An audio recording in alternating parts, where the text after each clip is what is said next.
नमस्कार दोस्तों, मेरा नाम है ईशान और स्वागत है आप सभी का ईशान एडवर्स में। दोस्तों, हम लोग ये सीरीज़ इंडियन पॉलिटी का शुरू किए थे, जिसका ये सेकंड पार्ट है और फर्स्ट पार्ट चैनल पे अपलोड है, आप उससे जाकर देख सकते हैं। तो उस वीडियो में हमने पढ़ा था यहाँ पे ईस्ट इंडिया कंपनी के शासन हेतु पारित ब्रिटिश संसदीय अधिनियम जो थे वो सब हमने पढ़ लिया था।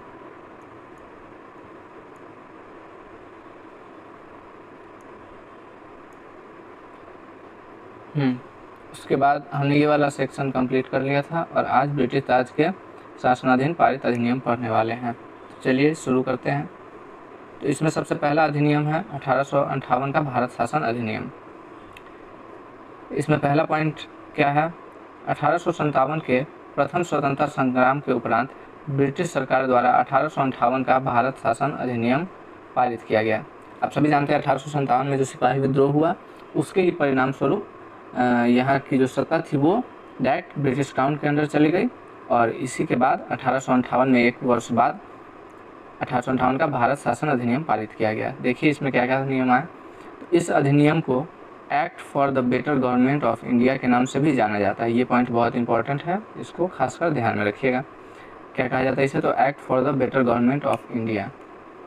अगला पॉइंट है, इस अधिनियम द्वारा कंपनी के शासन को समाप्त कर भारत के शासन को ब्रिटिश ताज के अधीन कर दिया गया। मैंने अभी बताया कि कंपनी जो शासन कर रही थी यहाँ उसे ख़त्म कर दिया गया, क्योंकि यहाँ के जो आम नागरिक थे और सिपाही थे वो विद्रोह कर चुके थे और यहाँ का शासन किसके पास चला गया? तो ब्रिटिश क्राउन यानी कि ब्रिटिश ताज के अधीन चला गया। अगला पॉइंट है कि 1784 के पिट्स इंडिया एक्ट द्वारा लागू द्वैध शासन प्रणाली को भी समाप्त कर दिया गया। ये एग्जाम CGL में पूछा जा चुका है 2023 में, तो इम्पॉर्टेंट पॉइंट है, इसको ध्यान में रखेंगे कि 1784 में जो पिट्स इंडिया एक्ट द्वारा लागू किया गया था द्वैध शासन प्रणाली, हमने पढ़ा था पिछले वीडियो में, उसे इसमें समाप्त कर दिया गया। अगला पॉइंट क्या है? भारत के गवर्नर जनरल को अब भारत के वायसराय के नाम से जाना जाने लगा, जो कि भारत में ब्रिटिश क्राउन ताज का प्रत्यक्ष प्रतिनिधि होता था। तो ये भी पॉइंट काफ़ी इंपॉर्टेंट है कि भारत के जो गवर्नर जनरल थे, सबसे पहले हमने क्या देखा कि बंगाल के गवर्नर का पावर बढ़ा दिया गया और उस पद का नाम कर दिया गया बंगाल का गवर्नर जनरल। उसके बाद बंगाल के गवर्नर जनरल को भारत का गवर्नर जनरल बना दिया गया और अब इस नाम को क्या कर दिया गया? भारत के गवर्नर जनरल को भारत का वायसराय का नाम दे दिया गया। और ये क्या होता था? तो भारत में ब्रिटिश क्राउन का, ब्रिटिश ताज का प्रत्यक्ष प्रतिनिधि होता था। लॉर्ड कैनिंग भारत का प्रथम वायसराय बना। ये भी नाम ध्यान में रखेंगे कि भारत के प्रथम वायसराय कौन बने? तो लॉर्ड कैनिंग। अगला पॉइंट क्या है कि 1858 के भारत शासन अधिनियम द्वारा भारत के राज्य सचिव पद का सृजन किया गया। भारत का राज्य सचिव पद इसमें सृजन आया। अगला पॉइंट देखेंगे, जिसमें भारतीय प्रशासन पर संपूर्ण नियंत्रण की शक्ति निहित होती थी। इसके पास क्या पावर था भारत के राज्य सचिव के पास? तो भारतीय प्रशासन पर संपूर्ण नियंत्रण की शक्ति। तो ये था हमारा 1858 का भारत शासन अधिनियम। इसके बाद हम लोग पढ़ेंगे 1861 का भारत परिषद अधिनियम। इसमें पहला पॉइंट क्या है? इसके द्वारा कानून बनाने की प्रक्रिया में भारतीय प्रतिनिधि को भी शामिल करने की शुरुआत हुई। कानून अब जो बनाया जाने वाला था उसमें भारतीय प्रतिनिधि को, क्योंकि भारत के लोगों के लिए ही बनाना था, तो भारत के प्रतिनिधियों को भी इसमें शामिल किया जाने लगा। एक नोट है, ध्यान में रखेंगे। 1862 में लॉर्ड कैनिंग द्वारा 3 भारतीय, नाम याद रखेंगे, बहुत ही इंपॉर्टेंट है, बनारस के राजा, पटियाला के महाराजा और सर दिनकर राव को विधान परिषद में मनोनीत किया गया। तो ये 3 नाम ध्यान में रखेंगे, बनारस के राजा, पटियाला के महाराजा और सर दिनकर राव। अगला पॉइंट देखिए दोस्तों, वायसराय को आपातकाल में विधान परिषद की सलाह के बिना ही अध्यादेश जारी करने की अनुमति प्रदान की गई, जिसकी अवधि 6 माह होती थी। अगला पॉइंट क्या है? इस अधिनियम द्वारा वायसराय को नए प्रांतों की स्थापना तथा उनकी सीमाओं में परिवर्तन करने का अधिकार प्राप्त हो गया। ये भी मुख्य नियम था इसमें कि वायसराय को अब नए प्रांतों की स्थापना का अधिकार मिल चुका था और उनकी सीमाओं में परिवर्तन करने का भी अधिकार प्राप्त हो चुका था। तो धीरे धीरे हम लोग देख सकते हैं उनका पावर बढ़ते जा रहा था। अगला पॉइंट क्या है? वायसराय को प्रांतों में विधान परिषदों की स्थापना की शक्ति प्रदान की गई। अब वायसराय जो थे वो प्रांतों में विधान परिषद की स्थापना भी कर सकते थे। एक नोट है, 1862 में बंगाल, 1866 में उत्तर पश्चिम सीमा प्रांत तथा 1897 में पंजाब विधान परिषदों का गठन किया गया। तो ये डेट और जगह ध्यान में रखेंगे। आइए अगला देखते हैं। अगला है 1892 का भारत परिषद अधिनियम। इसका पहला पॉइंट, इसके द्वारा एक सीमित एवं अप्रत्यक्ष निर्वाचन प्रणाली की शुरुआत की गई। दूसरा पॉइंट, इसमें केंद्रीय विधान परिषद के भारतीय सदस्यों को वार्षिक बजट पर बहस करने तथा सरकार से 6 दिन पूर्व नोटिस पर प्रश्न पूछने का अधिकार भी दिया गया। ये यूपीएससी में पूछा जा चुका है 2003 में। तो ध्यान में रखेंगे कि 1892 का भारत परिषद अधिनियम जो है उसमें केंद्रीय विधान परिषद के भारतीय सदस्यों को वार्षिक बजट पर बहस करने का अधिकार मिला और साथ में ही 6 दिन पूर्व नोटिस पर भी प्रश्न पूछने का अधिकार दिया गया, परंतु पूरक प्रश्न पूछने तथा मतदान का अधिकार नहीं था। ये भी सेम एग्जाम में पूछा जा चुका है, तो इसको भी ध्यान में रखेंगे। अगला पॉइंट क्या है, सीमित अर्थों में निर्वाचन पद्धति का आरंभ किया जाना इस अधिनियम की महत्वपूर्ण विशेषता थी। तो ये जो अधिनियम था 1892 का भारत परिषद अधिनियम, इसका मुख्य बिंदु क्या है, तो सीमित अर्थों में निर्वाचन पद्धति का आरंभ किया जाना इस अधिनियम की मुख्य महत्वपूर्ण विशेषता थी। चलिए अगला देखते हैं, 1909 का भारत परिषद अधिनियम। एक और बात इसमें ध्यान अच्छा यहाँ पे पॉइंट में है कि इसे मार्ले मिंटो सुधार का नाम से भी जाना जाता है। इसे मार्ले मिंटो सुधार के नाम से भी जाना जाता है। लॉर्ड मिंटो तत्कालीन वायसराय तथा जॉन मार्ले राज्य सचिव थे। मार्ले मिंटो सुधार इसलिए है क्योंकि जो मार्ले थे वो उस समय राज्य सचिव थे और लॉर्ड मिंटो जो थे वो उस समय के वायसराय थे, इसीलिए इसे मार्ले मिंटो सुधार का नाम दिया गया 1909 के भारत परिषद अधिनियम को। अगला पॉइंट क्या है, इस अधिनियम के द्वारा भारतीयों को विधि निर्माण तथा प्रशासन दोनों में प्रतिनिधित्व प्रदान किया गया। तो धीरे धीरे वो लोग भी समझ रहे थे कि भारतीयों को भी कुछ अधिकार देना आवश्यक है। इसके बाद पहली बार किसी भारतीय को वायसराय की कार्यपालिका परिषद से जोड़ने का प्रावधान किया गया। इसी अधिनियम में पहली बार भारतीय को वायसराय की कार्यपालिका परिषद जो थी उससे जोड़ने का प्रावधान किया गया। सत्येंद्र प्रसाद सिन्हा, ये नाम ध्यान में रखेंगे, वायसराय की कार्यपालिका परिषद के प्रथम भारतीय सदस्य बने। प्रथम भारतीय सदस्य वायसराय की कार्यपालिका के कौन थे, तो सत्येंद्र प्रसाद सिन्हा, ये नाम ध्यान में रखेंगे। उन्हें विधि सदस्य के रूप में शामिल किया गया।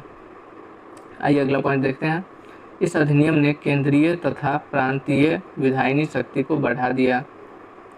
परिषद के सदस्यों को बजट एवं लोकहित के विषयों की विवेचना करने, प्रस्ताव लाने तथा प्रश्न पूछने के साथ पूरक प्रश्न पूछने का अधिकार दिया गया।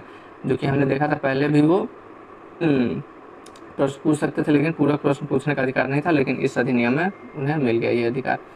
अगला पॉइंट, इस अधिनियम द्वारा मुसलमानों के लिए सांप्रदायिक प्रतिनिधित्व तथा अलग निर्वाचन क्षेत्रों की स्थापना की गई। ये भी क्वेश्चन पूछा जा चुका है एमपीपीसीएस में 2019 और 2017 दोनों में। तो ये भी क्वेश्चन बहुत ही इंपॉर्टेंट हो जाता है, ये पॉइंट तो ध्यान में रखेंगे कि इसी अधिनियम के तहत मुसलमानों के लिए सांप्रदायिक प्रतिनिधित्व तथा अलग निर्वाचन क्षेत्र की स्थापना की गई थी।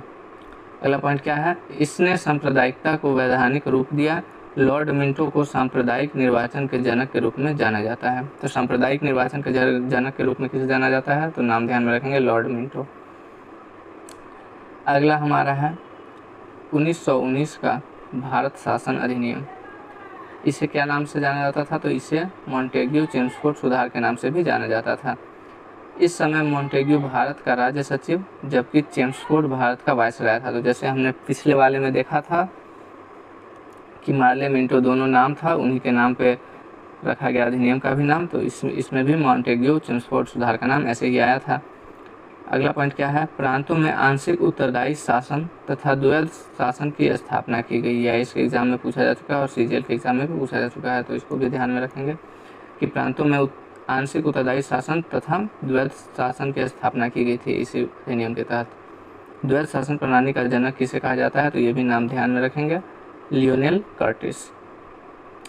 अगला पॉइंट क्या है, प्रांतीय विषयों को 2 भाग यथा हस्तांतरित और आरक्षित में बांटा गया। आईएएस 2022 में पूछा जा चुका क्वेश्चन है। हस्तांतरित विषयों का प्रशासन गवर्नर उन मंत्रियों की सहायता से करता था जो विधान परिषद के प्रति उत्तरदायी थे, जबकि आरक्षित विषयों पर गवर्नर कार्यपालिका परिषद की सहायता से शासन करता था।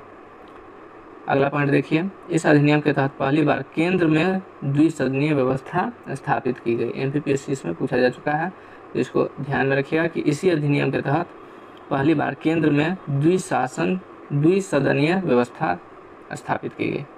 अगला पॉइंट क्या है, इस अधिनियम के तहत पहली बार प्रत्यक्ष निर्वाचन की व्यवस्था प्रारंभ की गई। भूमि कर या आय के आधार पर सीमित संख्या में लोगों को मताधिकार प्रदान किया गया। ये भी बहुत इंपॉर्टेंट पॉइंट है, इसको भी ध्यान में रखिएगा। अगला क्या है, सांप्रदायिक आधार पर सिखों, भारतीय ईसाइयों, आंग्ल भारतीयों और यूरोपियों के लिए अलग निर्वाचन के सिद्धांत को लागू कर दिया गया। इस अधिनियम में पहली बार उत्तरदायी शासन शब्द का प्रयोग किया गया। यह भी बहुत ही रिवॉल्यूशनरी था। अगला पॉइंट, इस अधिनियम में एक लोक सेवा आयोग का गठन का प्रावधान किया गया। यूपी और एआरओ के एग्जाम में पूछा जा चुका है, तो ध्यान में रखेंगे कि लोक सेवा आयोग का निर्माण का जो प्रावधान था वो इसी अधिनियम में लाया गया था। आइए अगला पॉइंट देखते हैं। इससे पहले एक छोटा सा नोट, वर्ष 1926 में ली आयोग की सिफारिश पर केंद्रीय लोक सेवा आयोग का गठन किया गया था। तो केंद्रीय लोक सेवा आयोग का गठन कब किया गया था, किसी भी सिविल सर्विस एग्जाम में पूछा जा सकता है डायरेक्टली, तो ध्यान में रखेंगे 1926 में। और किस आयोग के द्वारा, तो ली आयोग की सिफारिश पर। ठीक है, चलिए आगे बढ़ते हैं। इसके अंतर्गत एक वैधानिक आयोग के गठन का प्रावधान किया गया, जिसे 10 वर्ष बाद जांच करने के पश्चात अपनी रिपोर्ट प्रस्तुत करनी थी। अगला पॉइंट, इस अधिनियम के तहत भारतीय रियासतों के लिए 120 सदस्यों वाले चैम्बर ऑफ प्रिंसेज नरेंद्र मंडल की व्यवस्था की गई। यूपीपीसीएस में पूछा जा चुका है, इसको भी ध्यान में रखेंगे कि इसी अधिनियम के तहत भारतीय रियासतों के लिए 120 सदस्यों के वाली चैम्बर ऑफ प्रिंसेज, यानी जिसे नरेंद्र मंडल भी कहा गया, की व्यवस्था की गई। आइए अगला, 1935 का भारत शासन अधिनियम। इसका पहला पॉइंट है, यह एक विस्तृत दस्तावेज था जिसमें 321 अनुच्छेद और 10 अनुसूचियाँ थी। इनमें प्रस्तावना का अभाव था। कितने इसमें अनुच्छेद थे, तो 321 ध्यान रखिएगा, और 10 अनुसूचियाँ। अगला पॉइंट है, इस अधिनियम द्वारा अखिल भारतीय संघ की स्थापना का प्रावधान किया गया, जिसे ब्रिटिश भारतीय प्रांत तथा कुछ भारतीय रियासतों को मिलाकर स्थापित किया जाना था। भारतीय अखिल संघ, जिसमें कौन कौन रह सकते थे, तो ब्रिटिश भारतीय प्रांत तथा कुछ भारतीय रियासतों को मिलाकर। हालांकि यह व्यवस्था कभी अस्तित्व में आई ही नहीं। अगला पॉइंट, 1935 के भारत शासन अधिनियम के तहत प्रांतों में द्वैत शासन की व्यवस्था समाप्त करके केंद्र में द्वैत शासन लागू किया गया। प्रांतों को स्वायत्तता प्रदान की गई। जो प्रांत में द्वैत शासन व्यवस्था थी उसे समाप्त कर दिया गया और केंद्र में द्वैत शासन लागू कर दिया गया। यूपीपीसीएस में पूछा जा चुका है। कुछ प्रांतों में द्विसदनात्मक व्यवस्था की गई, ये भी ध्यान रखिएगा।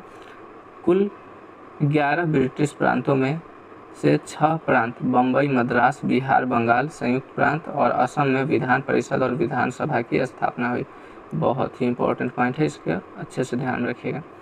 कुल 11 ब्रिटिश प्रांतों में से 6 प्रांत कौन कौन से, तो बम्बई, मद्रास, बिहार, बंगाल, संयुक्त प्रांत और असम में विधान परिषद और विधानसभा दोनों की स्थापना हुई।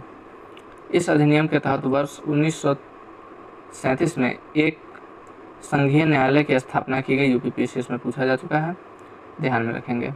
एक संघीय न्यायालय की स्थापना की गई 1937 में।